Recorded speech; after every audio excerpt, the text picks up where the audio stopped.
from a long way back. Palanco 100 to go. Shockamova's going to absolutely fly with Big Brew. Shockabova from last to first has... First Immortal went for home, 100 metres to go. Hands and heels from Hugh Bowman, 3 lengths, 4 lengths in front. And First Immortal trotted in. Florida Dream second. To go, 2 lengths to Frigid Yellow, Sam Maracana, but it's Nunthorpe going great guns. And Nunthorpe too good. Nunthorpe one at a length of a quarter. Alligator Blood clear, looking to go back to back. He's mighty hard, gets him there. Alligator Blood won it. 2 balloons. So everyone, with no intro in this video, I just wanted to get straight into the tips. Race 1 at Mornington is a benchmark 64 handicap for the fillies over the 1,000 metres, and I'm pretty confident here in Pride of Sullivan. It's the proven performed horse in the race. Third up now, hard fit. We're back to the 1,000 metres from barrier number 9. I'm expecting them to go hands down here. Tommy Stocker should be able to find the lead easily. And I think it's clearly the one to beat. Coming out of the Atlantic, Jewel Charmstone ran an unlucky race in the Group 1 in Sydney, being the Golden Rose, and prior to that ran really well, beaten a short margin at the Valley in a Vobis race behind Lakota Far. Was unlucky that day over the 1,000, bolted it on debut. So I think Pride of Southern is the one. Undisputed was a good maiden winner. I'm a feeder can run well at the odds, and Rubicon Crossing for Mark Walker can run well for Tiako Racing. But Pride of Southern might race 1 at Mornington.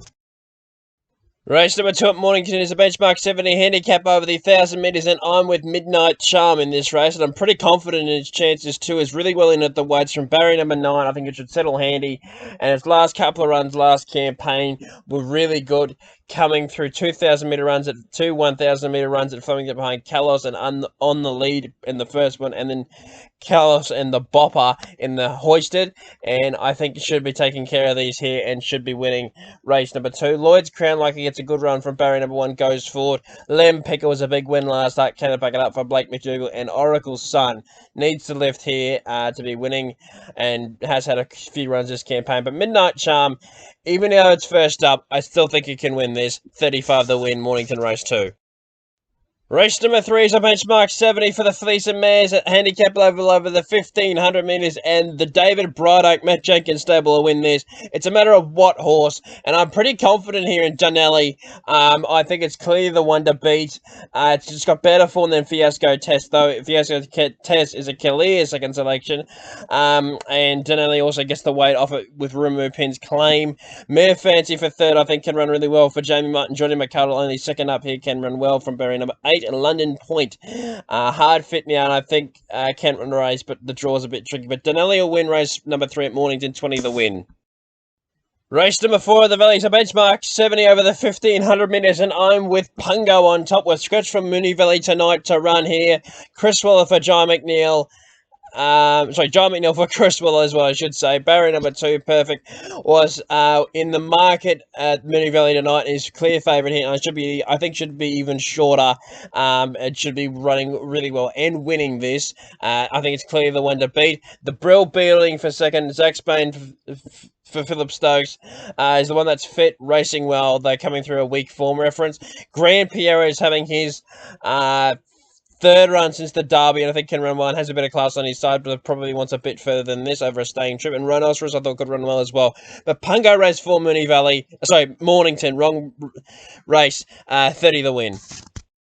Race number 5 at Mornington is a benchmark 70 handicap over the 2,000 metres, and I've got Tommy on top for the McAvoys and Harry Coffey to ride. Drawn barrier number 7 was an emphatic winner on its Australian debut, and I thought that it was it was the one to beat there. Clearly, it was a market odds on elect, or clear favourite, and won impressively and easily in a 64. Then went to Sandown, tracked in, play to it. The back markers didn't run on all day, and was up in distance to the 1,800 metres. Now up to the 2,000 metres. I think this horse is clearly the one to beat, and it's clearly the best backed. It's at 390 now, so it gives you a bit of confidence. Commando Drift, $12 is over the odds for this horse. I think can run really well. Aravino, I was happy to take on at the price. It's just not, I don't think it's got the best form to be winning this. And Osella Sacra, I thought could run well at odds at down the $16. But Tommy, race 5, Mornington, 25 at the win. Race number 6 at Mornington is a 3-year-old and up, benchmark 70 over the at handicap level over the 1200 metres, and I've got Prancing Queen on top. It's clearly the one to beat and the best bet of the day. Just so well in the weights. Third up, hard to run a cracker of a race last start at sending over the 1,000, being beaten by Luna Cat, who shot up on the rail. Prancing Queen, had the bad barrier number 5. Now it's drawn 4, should go forward here, and with that kind of a weight, I don't think that they'll catch it. It is clearly the one to beat. Pandalone, the only danger,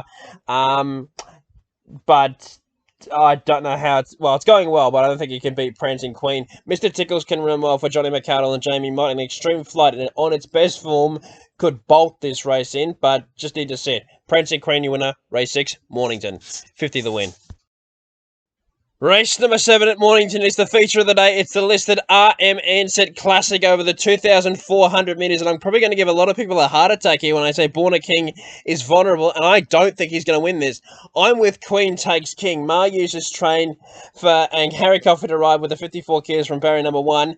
Drops 4.5 kilos from its last start effort. It was a very good run at Caulfield, and I think this horse is way over the odds at $9. Should be a lot shorter. Third up into this race, and has run well third up over a staying trip before over in WA, running over 2,300 at Pinjarra, narrowly being beaten in the Pinjarra Cup, and over 2,200 metres was ran into 4th in the Belmont Classic a couple of years ago. So has run well over a staying trip third up, and I think it'd run well here. And at $9, I'd rather take that than the favourite at $1.90. Regal Power can win, but carries the weight. Born a King, just 2,400 metre query, and I don't think he's good enough. And Dick Whittington was good if it was a good chance if this would be a good chance if this was a 58, but just lacks a bit of the class. But Queen Takes King for mine. I can't believe it's $9, 15 each way. And race number 8 at Mornington is a fillies and mares, benchmark 70, handicap over the 1,200 metres, and we finish today on the good thing here, Miss Galore. They won't beat her.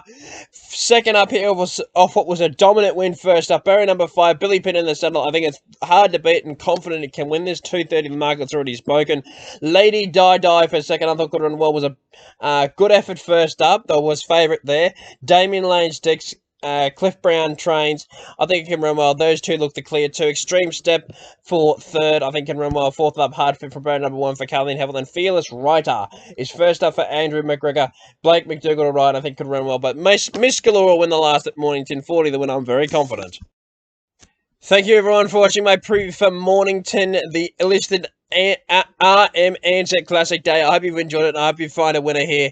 And I'll see you for the preview for Sandown.